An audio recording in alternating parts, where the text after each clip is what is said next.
तुम्हारी कोई अहमियत नहीं है, तुम्हारी कोई कीमत नहीं है, तुम्हारी कोई ताकत नहीं है, तुम्हारी कोई पहचान नहीं है, इसीलिए पुलिस की कस्टडी में आकर गोलियां मारकर चले जाते हैं। अगर तुम में ताकत होती, तुम में इत्तेहाद होता, तुम में सियासी शऊर होता, तुम इन तमाम चीजों से उठकर अपने नेता को बनाते तो कोई माइका लाल सोचता नहीं था किसी को गोली मारने से। और अफसोस यह है कि तुम मेरी इस बात पर थाली बजा रहे हो, तुम थाली बजा रहे हो। देखो बेबसी, देखो आपकी, आपका थाली बजाना बेबसी है। मैं थाली बजाने के लिए नहीं कह रहा हूं, आप यही तो आपको बता रहा हूं, समझो ये साजिश कर रहे हैं आप लोगों से। और जब मैं सच्चाई को बयान करता हूं तो बोलते हैं कि भड़काऊ भाषण देता है। मैं भड़काऊ भाषण नहीं दे रहा हूं, मैं सच्चाई जो कड़वी है जहर की तरह आपको बता रहा हूं। लोकतंत्र में गोली का खेल नहीं हो सकता, बंदूक से इंसाफ नहीं मिल सकता, जुल्म से इंसाफ नहीं मिल सकता। हम बाहुबलियों के खिलाफ थे और रहेंगे, हम जालिमों के खिलाफ थे और रहेंगे, हम गुंडों के खिलाफ थे और रहेंगे, हम कातिलों के खिलाफ थे और रहेंगे। मगर अगर गोली से कोई इंसाफ करेगा तो फिर कातिल में और हुकूमत में कोई फर्क नहीं रहेगा। कातिल में और हुकूमत में कोई फर्क नहीं होगा। इसीलिए अदालत है, संविधान है, पुलिस है, पब्लिक प्रोसिक्यूटर है। फौजदारी के मुकदमे क्यों चलते? ताकि सजा दे सके।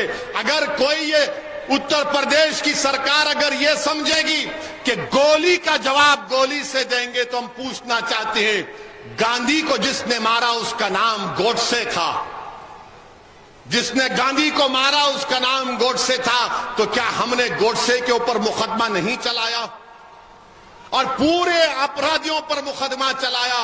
उनको फांसी की सजा दी गई। गांधी के कातिल को ले जाकर सर पे गोली नहीं मारी गई।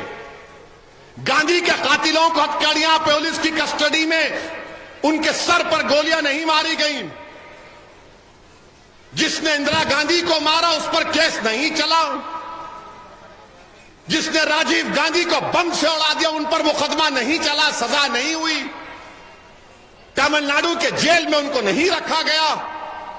अरे वो अजमल कसब जो पाकिस्तान से आकर भारत की सरजमीन पर मासूम भारत के लोगों को गोलियां मारकर भून रहा था, जिंदा पकड़ा उसको।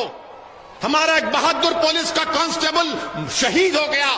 अजमल कसब को जेल में रखा, मुकदमा चलाया और उसको फांसी की सजा दी गई। क्या जब कानून याद नहीं आया? अजमल कसब जिसके हाथ में पाकिस्तान से बंदूकें बम लेकर आए थे, मुंबई की सड़कों पर खून की होली भारत के नागरिकों से खेली जा रही थी। जब हमने ऐसा काम किया तो बताओ उत्तर प्रदेश में योगी की सरकार ये काम क्यों होने दे रही है? अगर कोई पुलिस के कस्टडी में है, अतीक और अशरफ को कोर्ट ने सजा दी, हमने उनकी सजा के खिलाफ कुछ नहीं कहा, कोर्ट ने सजा दी। मगर जब आपकी कस्टडी में है और कोई आकर करीब से सर पर गोली मार देता है और पुलिस, जो पुलिस वाले साथ में थे, उनको याद नहीं आया मुख्यमंत्री का वो फरमान कि गोली का जवाब गोली से? वो बेचारे परेशान हो गए, कुछ नहीं कर सके। और जिस तैयारी के साथ आकर उन जालिमों ने, जिन्होंने पुलिस की कस्टडी में इन दोनों को गोली मारकर हत्या की, मैंने पहले भी कहा, आज भी कह रहा हूं, वो नाथूराम गोडसे की नाजायज औलाद है। इसलिए है क्योंकि वो बंदूक से इंसाफ करते हैं, इंसाफ नहीं जुल्म करते हैं। वो अपनी मकसद को बंदूक से पूरा करना चाहते, और ओवैसी आपसे कह रहा है कि आप अपने मकसद को ओट से पूरा करिए, मुत्तहिद होकर पूरा करिए।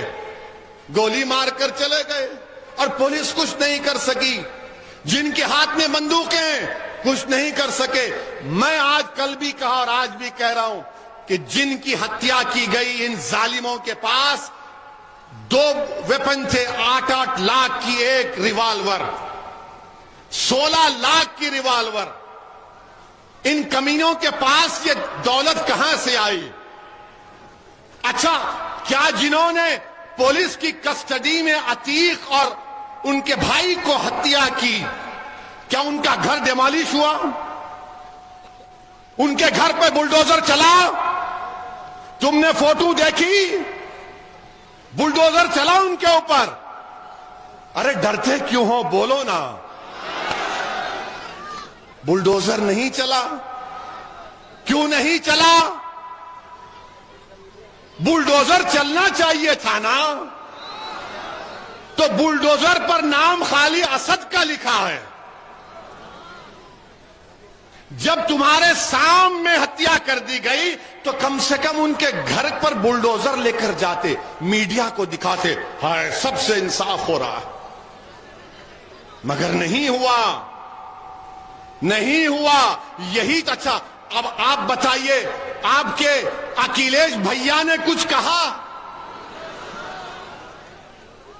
कुछ नहीं कहा। विधानसभा में क्या कहा वो दुनिया के सामने है। विधानसभा में जो कहा दुनिया के सामने है। क्या कहा? ट्विटर पर 280 अल्फाज लिख दिए, फेसबुक पर पोस्ट कर दिया, और इनके जो चमचे हैं समाजवादी के, ओ भैया ने कह दिया, भैया ने कह दिया। अरे भैया को बोलो इस दीवाने की तरह खुल के बोलो। बोलेंगे अरे नहीं नहीं, अगर खुल के बोलेंगे तो 24 में नहीं जीत पाएंगे। अरे तुम कौन सा चुनाव जीत पाओगे? जब तक बीजेपी से आप आइडियोलॉजी पर मुकाबला नहीं करेंगे, बीजेपी को नहीं हरा पाएंगे। जब तक आप अंधेरे का मुकाबला अंधेरे से करेंगे, अंधेरा कामयाब होगा। अंधेरे का मुकाबला रोशनी से किया जाता है। जुल्म का मुकाबला जुल्म से नहीं होता, जुल्म का मुकाबला ताकत से होता है। अगर आप यही समझेंगे कि नहीं नहीं कुछ नहीं होगा, माहौल बदल जाएगा, याद रखिए मेरी इस बात को। आपको झूठ कह रहे हैं ये लोग, झूठ बोल रहे हैं आप लोगों से। मैं सच्चाई को आपसे बयान कर रहा हूं, क्योंकि मैं सच्चाई को बयान करता हूं, इसीलिए सब शुरू हो जाते। अब आप देखना, हमारे भाषण के बाद आज के हमारे जो मीडिया के दोस्त हैं उनको अब तक कुछ मिला नहीं। उनको लग रहा है कि भाई ये रजिया अब तक गुंडों में फंसी क्यों नहीं। नहीं फंसेंगे।